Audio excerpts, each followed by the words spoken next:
Selamat siang pemirsa, bersama saya Syahna Suartono kembali menemani Anda tentunya di Biz Update. Waktunya kita ngobrol tentang bisnis dan ekonomi up to date.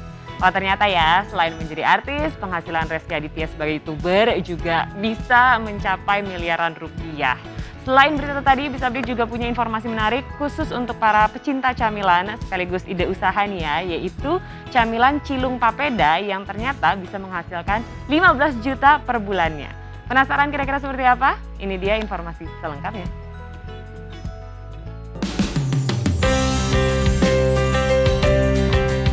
Ketika bersantai menikmati hari libur, pasti salah satu hal yang harus disiapkan adalah cemilan.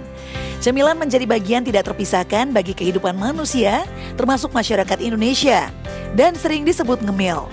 Bahkan salah satu survei dari Mondelez Internasional mengungkapkan bahwa orang Indonesia ternyata lebih sering mengkonsumsi camilan daripada makanan berat. Tetapi, selain dinikmati menjadi pendamping ketika bersantai, camilan juga bisa menjadikan ide bisnis yang cukup menguntungkan loh pemirsa. Salah satu makanan atau cemilan yang banyak digemari hingga banyak usaha kuliner membuat makanan ini adalah aci digulung papeda atau biasa disebut cilung papeda. Cilung papeda adalah camilan yang memiliki banyak peminat termasuk anak-anak. Biasanya makanan ini dijual oleh abang-abang di sekitar SD atau SMP. Harga satu tusuknya adalah Rp1.000 saja. Sangat murah dan ramah kantong untuk kalangan anak-anak. Tentunya, Anda juga bisa mencoba membuat sendiri di rumah karena sangat mudah membuatnya. Nah, untuk Anda yang ingin berbisnis cilung papeda, jangan khawatir ya, karena bahan yang dibutuhkan dan cara membuatnya sangatlah mudah. Siapkan 5 sendok makan tepung tapioka, 5 sendok makan tepung terigu, setengah sendok teh penyedap rasa, 200 ml air, kemudian aduk hingga bumbu tercampur rata. Siapkan juga 1 buah telur, atau Anda juga bisa menggunakan telur puyuh. Untuk telur ayam, Anda bisa kocok terlebih dahulu. Selanjutnya panaskan teflon dan olesi sedikit minyak. Lalu, tuangkan telur terlebih dahulu. Kemudian tuang adonan papeda. Tambahkan bumbu atau saus sesuai selera Anda. Gulung cilung papeda menggunakan tusuk bambu yang sudah tersedia. Dan tada, cilung papeda sudah jadi. Sangat mudah bukan? Rata-rata penjual cilung papeda menghabiskan 400 hingga 500 tusuk papeda. Sehingga penghasilan yang didapat oleh para penjual perharinya adalah Rp400.000. Dan per bulannya mereka bisa meraup keuntungan hingga 15 juta rupiah. Wah, menarik sekali ya pemirsa ide usaha ini. Itulah pemirsa informasi mengenai ide usaha cilung papeda yang enak dan cukup menguntungkan. Bagaimana pemirsa? Apakah sudah tertarik untuk mencoba usaha cilung papeda?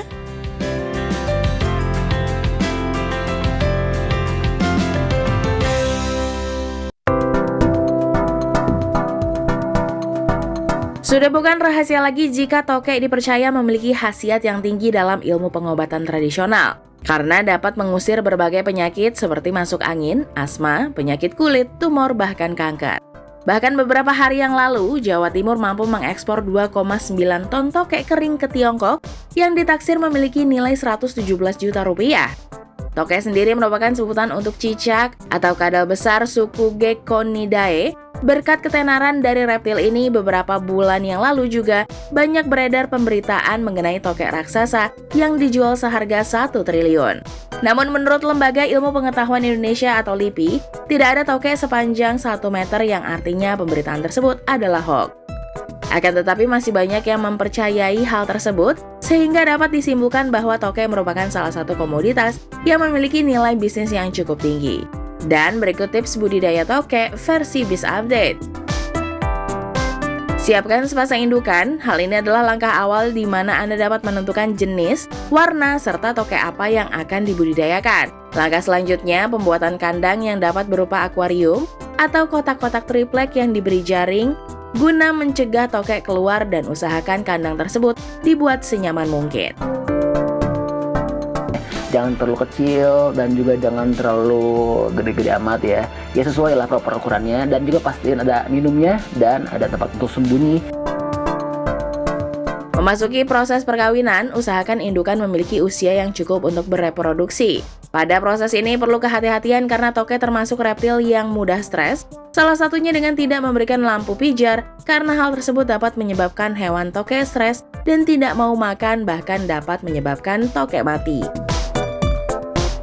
buat beberapa toke tertentu, ada toke-toke yang kalau misalkan kandangnya kotor, nggak bersih, dia nggak mau makan. Ini jelas berbahaya karena kalau misalkan tokenya nggak makan itu bisa bakal jadi kurus. Dan kalau dia udah kurus, dia bisa gampang keserang penyakit. Dan kalau udah sakit, nggak ditanganin, itu bisa berujung kepada kematian. Berikan pakan pada malam hari dapat berupa cicak, ulat Hongkong, jangkrik, cacing, ataupun bayi tikus. Jangan lupa siapkan air seminggu 2 kali, serta vitamin tambahan sebagai nutrisi, dan pastikan tidak melakukan kontak fisik secara langsung dengan toke.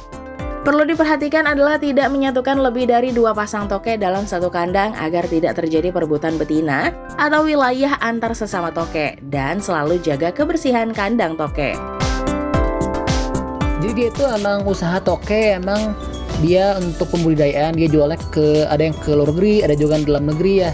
Ya mungkin ada yang untuk dikonsumsi dan juga ada yang untuk obat ya, kita nggak tahu apa.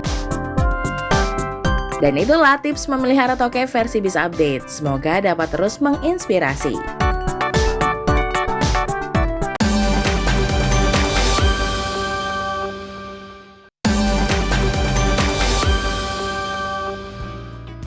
Anda kembali lagi di Biz Update. Selama masa pandemi ini banyak sekali berita mengenai makanan atau minuman penangkal corona. Salah satunya buah jambu kristal yang kabarnya nih bisa menangkal virus tersebut hingga ramai dicari dan menjadi ladang bisnis baru. Nah, mau tahu seperti apa budidaya jambu kristal? Biz Update punya informasinya untuk Anda. Namun informasi ini juga sekaligus menutup perjumpaan kita pada siang hari ini. Jadi saatnya saya Syahnas Suartono pamit. Jangan lupa untuk selalu menjaga kesehatan dengan rajin mencuci tangan, memakai masker, dan tentu saja hindari kerumunan. Tetap saksikan Biz Update setiap hari Senin sampai dengan Jumat pukul 12.30 waktu Indonesia Barat hanya di iNews. Sampai jumpa.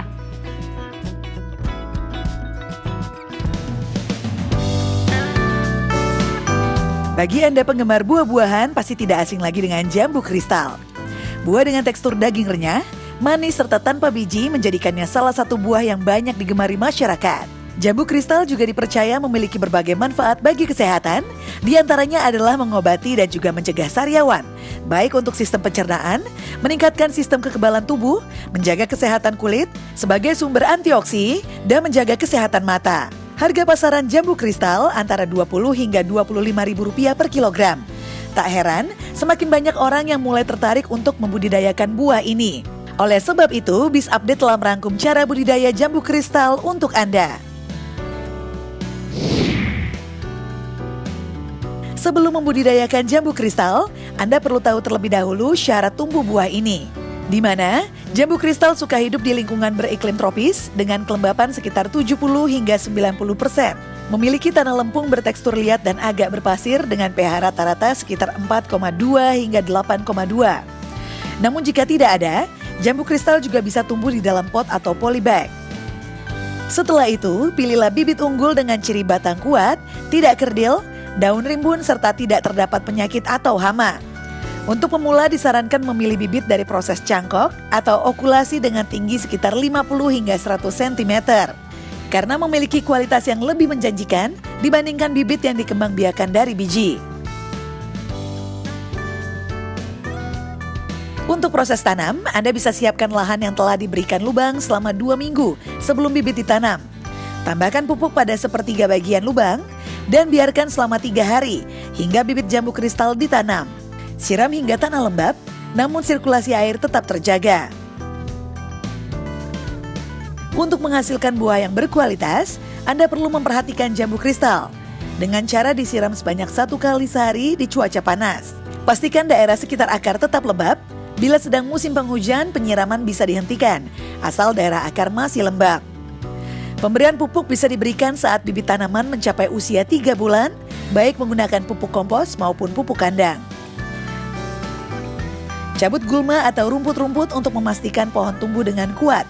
Jangan biarkan pohon berbuah terlebih dahulu dalam 1 tahun pertama. Lakukan pemangkasan pada pohon agar pohon tidak tumbuh lebih dari 2 meter. Hal ini dilakukan agar pohon lebih produktif ke samping dan memudahkan proses pembukusan buah. Masa panen jambu kristal terdiri dari 2 masa, yaitu prapanen dan panen. Masa prapanen adalah sebelum dilakukan panen buah yang sudah muncul sebaiknya dibungkus terlebih dahulu. Pembungkusan buah ini ditujukan untuk melindungi buah dari serangan hama dan penyakit. Pembungkusan buah dapat digunakan dengan dua cara, yaitu menggunakan plastik maupun penggunaan kertas. Masa panen, yaitu proses panen yang sebaiknya dilakukan pada pagi hari. Hal ini disebabkan karena terik matahari dapat mempengaruhi kondisi buah yang dipanen saat itu. Buah juga harus ditata rapi saat proses pengangkutan. Bila perlu juga diberikan kertas agar kondisi buah tetap baik dan tidak memar, yang bisa membuat buah lebih cepat membusuk. Nah, itu dia pemirsa beberapa tips budidaya jambu kristal versi Biz Update.